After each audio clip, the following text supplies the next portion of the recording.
दोस्तों भारत अब अपनी सबसोनिक क्रूज मिसाइल जिसकी रेंज 1500 किलोमीटर है, इस मिसाइल को मैन पैड्स यानी कि man portable air defence system और जो हीट सीकिंग मिसाइलें होती हैं उनसे बचाने के लिए फ्लेयर सिस्टम इनमें इंटीग्रेट कर रहा है। और इस मिसाइल को आप सब जानते भी हैं कि तीनों आर्म फोर्सेस के लिए तैयार किया जा रहा है, जो कि बाकायदा भारत का एक ITCM प्रोग्राम भी है। इस मिसाइल की खासियत यह है कि ये कम ऊंचाई पर उड़ान भरती है, मतलब साफ है कि रडार की पकड़ में नहीं आती है, लेकिन इसके लिए सबसे बड़ा चैलेंज होता है इंफ्रारेड गाइडेड मिसाइलें। हालांकि जब फ्लेयर सिस्टम इसमें ऐड हो जाएगा तब ये जो फ्लेयर सिस्टम है वो मिसाइल के हीट सिग्नेचर की नकल करेंगे और दुश्मनों की मिसाइलों को कंफ्यूज कर सकेंगे, जिससे कि बची रह सकेगी और अपने टारगेट को अचीव कर पाएगी। दोस्तों भारत का ये जो ITCM प्रोग्राम है वो निर्भय मिसाइल की टेक्नोलॉजी पर बेस्ड है। इसमें मानिक टर्बोफैन इंजन का इस्तेमाल किया जा रहा है। इस अपग्रेड से दोस्तों भारत की क्रूज मिसाइलें और ज्यादा सुरक्षित और घातक बनेंगी।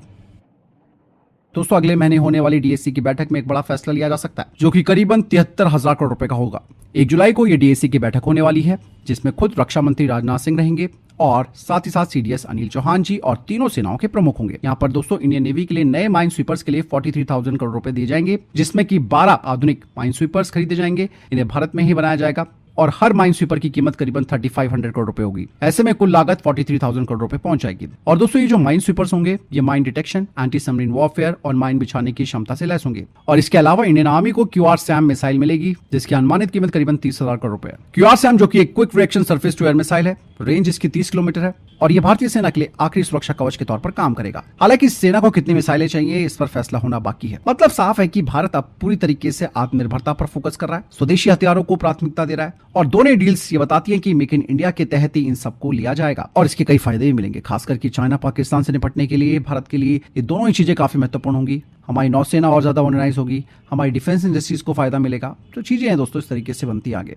वहीं दोस्तों रशिया ने कहा है कि 2026 में भारत को चौथा S-400 एयर डिफेंस सिस्टम मिल जाएगा। अभी तक हमारे पास 3 S-400 है, चौथा जैसे मैंने कहा 2026 में आएगा और पांचवा 2027 तक आएगा।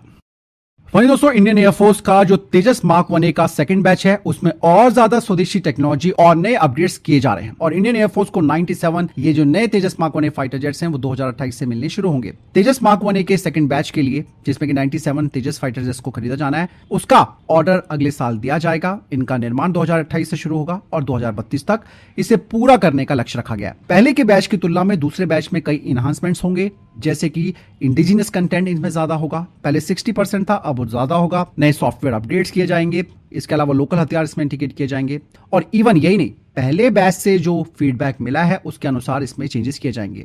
इसके अलावा कॉकपिट डिजाइन, मेंटेनेंस और परफॉर्मेंस में भी हल्के बदलाव देखने को मिलेंगे। सेकंड बैच की जो तेजस मार्क 1A फाइटर जेट्स हैं उनमें दोस्तों अस्त्र मार्क 1 जो लंबी दूरी की एयर टू एयर मिसाइल है, इसके अलावा रुद्रम एंटी रेडिएशन मिसाइल, 100 जो कि स्मार्ट एंटी एयरफील्ड वेपन है और भविष्य में अस्त्र मार्क 2 और प्रिसीजन गाइडेड बम भी लगाए जाएंगे। यानी कि दोस्तों भारत विदेशियों पर अपनी निर्भरता को कम करना चाह रहा है इस फाइटर जेट के माध्यम से। इवन लाइफ साइकिल कॉस्ट जो है वो भी कम करने पर बड़ा फैसला लिया गया है और इवन एक्सपोर्ट पर भी भारत का फोकस है। यही नहीं दोस्तों, आपको मैं बता दूं कि इस प्रोग्राम के लिए specially HAL aeronautical development agency और जो प्राइवेट सेक्टर की कंपनियां हैं वो मिलकर विदेशी उपकरणों की जगह स्वदेशी लाइन रिप्लेसेबल यूनिट्स लेके आ रही हैं। लेकिन यहाँ पर टेंशन किस चीज की है? वही इंजन वाली। भैया अमेरिका इंजन की डिलीवरी अगर रोक देगा तो फिर कहना ही क्या।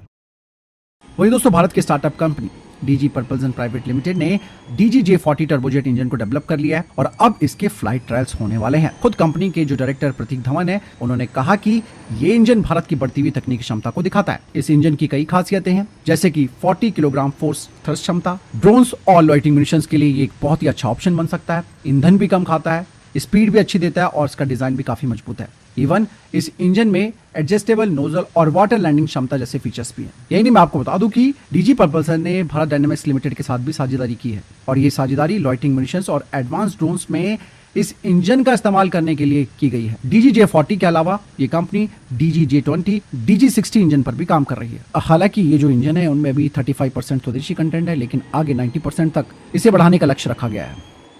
इसके अलावा भारत और दक्षिण अफ्रीका ने सबमरीन कॉपरेशन के क्षेत्र में 2 महत्वपूर्ण समझौते किए। ये समझौते जोहान्सबर्ग में एक मीटिंग के दौरान हुए, जहां दोनों देशों ने आपसी डिफेंस रिलेशंस को और मजबूत करने के बारे में संकल्प भी लिया। और ये बैठक 202 दिनों तक चली है, जिसमें कि पहले दिन दोनों देशों ने डिफेंस इंडस्ट्रीज की क्षमताओं को साझा किया है।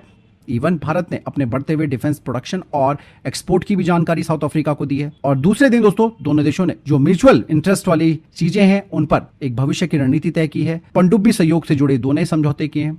हालांकि क्या क्या किए गए हैं वो बाद में खबर सामने आएगी। मतलब साफ है कि भारत और दक्षिण अफ्रीका के बीच अब डिफेंस क्षेत्र में बढ़ती हुई नजदीकियां, खासकर की पनडुब्बी जैसे स्ट्रैटेजिक क्षेत्र में दोनों देशों के भविष्य के सहयोग की मजबूत नींव रखती है। इवन इस पार्टनरशिप से भारत का डिफेंस एक्सपोर्ट और ज्यादा बढ़ेगा। तो वही दोस्तों, साफ्रॉन ने पेरिस एयर शो के दौरान अपना एक नया और बेहद आधुनिक हैमर 250 LRL यानी कि लॉन्ग रेंज लो यील्ड प्रिसीजन गाइडेड बम पेश किया। और ये हथियार दोस्तों इंडियन एयरफोर्स के रफाल फाइटर जेटों की ताकत बढ़ाएगा। और ये जो हैमर 250 LRL है, ये हैमर फैमिली का एक अपग्रेडेड वेरिएंट है। रेंज 70 किलोमीटर से अधिक है। बता दें कि ये एयर टू ग्राउंड और एयर टू सी मिशनों के लिए काफी सक्षम माना जा रहा है और लंबी दूरी से अपने टारगेट को ये भेज सकता है। मतलब साफ है कि दुश्मन के एयर डिफेंस रेंज से ये बाहर रहकर हमला कर सकता है, वो भी बिना कोलैटरल डैमेज के। ये शहरी या फिर जो संवेदनशील क्षेत्र है उनमें सटीक हमले कर सकता है। इसके जरिए दुश्मन के air defence systems, command centres, infrastructure को आसानी से खत्म किया जा सकता है। हैमर 250 LR अगर भारतीय रफाल फाइटर जेट में शामिल हो जाता है तो भारत की मारक क्षमता और ज्यादा बढ़ जाएगी। वहीं दोस्तों, आखिरकार पाकिस्तान और चाइना के बीच जो नेक्सस चल रहा था J-35A को लेकर, ये बात अब क्लियर हो गई है। खुद पाकिस्तानी डिफेंस मिनिस्टर ने ये बात कह दी है कि J-35 को लेकर जो बातें कही जा रही है उसमें सच्चाई नहीं है। पाकिस्तान के डिफेंस मिनिस्टर ख्वाजा आसिफ ने उन सभी रिपोर्ट्स को डिनाई कर दिया है जिसमें दावा किया जा रहा था कि चाइना उन्हें 2026 से J-35A स्टेल्थ फाइटर जेट्स देने वाला है। उन्होंने कहा कि मुझे सब लगता है कि ये सब फर्जी बातें हैं, इससे तो बस चीन की डिफेंस सेल्स को फायदा होता है। साथ ही उन्होंने कहा कि J-35A की डिलीवरी को लेकर कोई ऑफिशियल हमारा समझौता नहीं हुआ है। पाकिस्तानी रक्षा मंत्री के इस बयान से दोस्तों आप ये भी अंदाजा लगा सकते हैं कि उन्होंने पहले तो J-35A फाइटर जेट की डिलीवरी की जो खबरें थी उसको केवल अटकलें बताया है, लेकिन यहाँ पर एक्चुअल रीजन ये भी है कि भैया पैसा कहां से लेके आओगे, चाइना तुम्हें फ्री में कोई चीज नहीं देगा।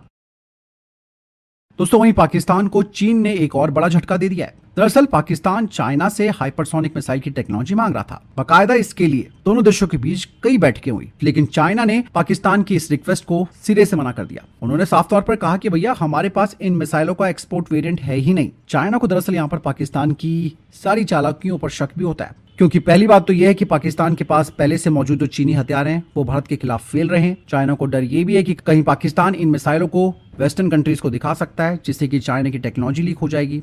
इवन चाइना अमेरिका और उसके सहयोगियों के खिलाफ अपनी इन मिसाइलों को स्ट्रैटेजिक हथियार मानता है, इसीलिए भी वो इनका एक्सपोर्ट करना नहीं चाहता। यहाँ पर पाकिस्तान को सबसे बड़ी टेंशन भारत के हाइपरसोनिक मिसाइल प्रोग्राम से है, जिसमें कि पाकिस्तान भारत से अभी काफी पीछे है। मतलब साफ है कि चाइना के इनकार के बाद अब पाकिस्तान के पास कोई भी ऑप्शन नहीं बचा कि वो किसी दूसरे देश से ऐसी टेक्नोलॉजी ले सके, कोई देगा भी नहीं इनको। मतलब साफ है कि ऑल वेदर फ्रेंडशिप की भी कुछ लिमिटेशन होती हैं। हालांकि बाकी सारी चीजें तो इन दोनों देशों के बीच चलती रहेंगी, लेकिन अपनी एडवांस टेक्नोलॉजी चाइना इनके साथ भी शेयर नहीं करेगा। चाइना का ये जो स्टेप है वो ये दिखाता है कि पाकिस्तान को बिना शर्त वो सपोर्ट भी नहीं करता है। लेकिन भारत के लिए तो ये एक पॉजिटिव न्यूज है, क्योंकि पाकिस्तान अब हाइपरसोनिक मिसाइल टेक्नोलॉजी हासिल नहीं कर पाएगा। दोस्तों, ब्रिटेन की एक मिलिट्री एविएशन मैगजीन है जिसका नाम एयरफोर्स मंथली है, और ये जो मैगजीन है वो अक्सर पाकिस्तानी एयरफोर्स को बहुत सपोर्ट करती है। अब इन्होंने एक और रिपोर्ट जारी कर दी है जिसमें कि उन्होंने साफ तौर पर कहा है कि ऑपरेशन सिंदूर के दौरान इंडियन एयरफोर्स ने 20 से ज्यादा LCA Mark 1 फाइटर जेट्स का इस्तेमाल किया था, और इन फाइटर जेट्स को specially combat air petrol missions के लिए तैनात किया गया था। इस ऑपरेशन के दौरान कुछ तेजस Mark 1 FOC वाले थे और कुछ IOC वाले वर्जन के थे, और इन्हें पहले रात के हवाई मिशन में शामिल किया गया था। इवन इस रिपोर्ट में कहा गया है कि ये एयरक्राफ्ट स्ट्राइक मिशंस का हिस्सा नहीं थे, बल्कि कॉम्बैट एयर पेट्रोल का हिस्सा थे। मतलब हवाई क्षेत्र की सुरक्षा करना और अपने स्ट्राइक एयरक्राफ्ट को कवर देना है। दरअसल स्ट्राइक फोर्स में रफाल और Su-30 MKI जैसे फाइटर शामिल थे, और Su-30 MKI ब्रह्मोस मिसाइलों से लैस थी। हालांकि डिफेंस एक्सपर्ट्स ये मानते हैं कि एयरफोर्स मंथली जो मैगजीन है वो हमेशा पाकिस्तानी एयरफोर्स की बातों को ज्यादा बड़ा चढ़ाकर दिखाती है। यहाँ पर दोस्तों जो IOC सीरीज के तेजस हैं, इनकी अभी क्षमता काफी सीमित है। ऐसे में तो बड़े पैमाने पर इनकी डिप्लॉयमेंट तो की ही नहीं जा सकती। हो सकता है कि पाकिस्तानी एयरफोर्स की तरफ से जानबूझकर ये डेटा प्रेजेंट किया जा रहा हो ताकि वो भारत की असली स्ट्राइक ताकत को हल्के में दिखा सके। अगर इंडियन एयरफोर्स ने इसका इस्तेमाल किया भी होगा तो तेजस को सपोर्टिंग रोल में ही इस्तेमाल किया गया होगा, जैसे कि एयर स्पेस की निगरानी या फिर सेकंड लेयर डिफेंस में। यानी कि एयरफोर्स मंथली की इस रिपोर्ट में पूरी तरीके से भरोसा करना काफी मुश्किल है, खासकर कि तब जब इनका सोर्स पाकिस्तानी एयरफोर्स के अंदर मौजूद लोग हों।